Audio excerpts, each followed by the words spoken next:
മല്ലോ cricket കോർണറിന്റെ പുതിയ വീഡിയോയിലേക്ക് എല്ലാവർക്കും സ്വാഗതം. കാൺപൂർ ടെസ്റ്റിൽ ഇന്ത്യ നേടിയ അസാധാരണ വിജയത്തിന്റെ ക്രെഡിറ്റ് പരിശീലകൻ ഗൗതം ഗംഭീറിന് നൽകുന്നതിനെതിരെ ആഞ്ഞടിച്ച് മുൻ ഇന്ത്യൻ ക്യാപ്റ്റനും ഇതിഹാസവുമായ സുനിൽ ഗവാസ്കർ രംഗത്ത്. സ്പോർട്സ് സ്റ്റാറിലെ തന്റെ കോളത്തിലൂടെയാണ് ഗവാസ്കർ രൂക്ഷ വിമർശനം ഉന്നയിച്ചിരിക്കുന്നത്.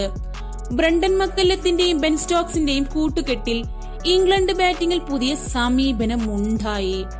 കഴിഞ്ഞ കുറച്ചു വർഷങ്ങളായി രോഹിത്തും അതുപോലെയാണ് ബാറ്റ് ചെയ്തത്. ടീം അംഗങ്ങളെയും അതുപോലെ ബാറ്റ് ചെയ്യാൻ അദ്ദേഹം പ്രചോദിപ്പിച്ചു, ഗവാസ്കർ പറഞ്ഞു. ഗംഭീർ വന്നിട്ട് ഏതാനും മാസങ്ങളെ ആയിട്ടുള്ളൂ.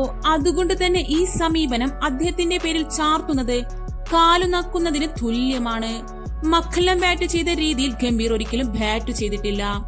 ആർക്കെങ്കിലും ക്രെഡിറ്റ് നൽകണമെന്നുണ്ടെങ്കിൽ അത് രോഹിത്തിന് മാത്രമാണ്, ഗവാസ്കർ അഭിപ്രായപ്പെട്ടു. ഇംഗ്ലീഷ് ക്രിക്കറ്റ് ടീമിനെ ബാസ്ബോൾ എന്ന് വിളിക്കുന്ന പോലെ സമൂഹ മാധ്യമങ്ങളിൽ ഗംഭീറിന്റെ പേര് ചേർത്ത് ഗംബാൾ എന്ന് പലരും കുറിച്ചിരുന്നു. ഇതിന് പിന്നാലെയാണ് ഗവാസ്കറുടെ പ്രതികരണം.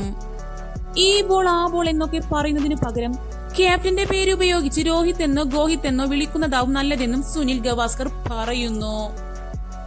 അപ്പോൾ ഇതുപോലുള്ള ട്രെൻഡിങ് ക്രിക്കറ്റ് വീഡിയോസ് നിങ്ങൾക്ക് ഇഷ്ടമാണെങ്കിൽ മല്ലു ക്രിക്കറ്റ് കോർണർ എന്ന ഞങ്ങളുടെ ചാനൽ സബ്സ്ക്രൈബ് ചെയ്യാത്തവരുണ്ടെങ്കിൽ സബ്സ്ക്രൈബ് ചെയ്തൊന്ന് സപ്പോർട്ട് ചെയ്യണേ. അപ്പോൾ അടുത്ത വീഡിയോ കാണുന്നവരെ ബൈ.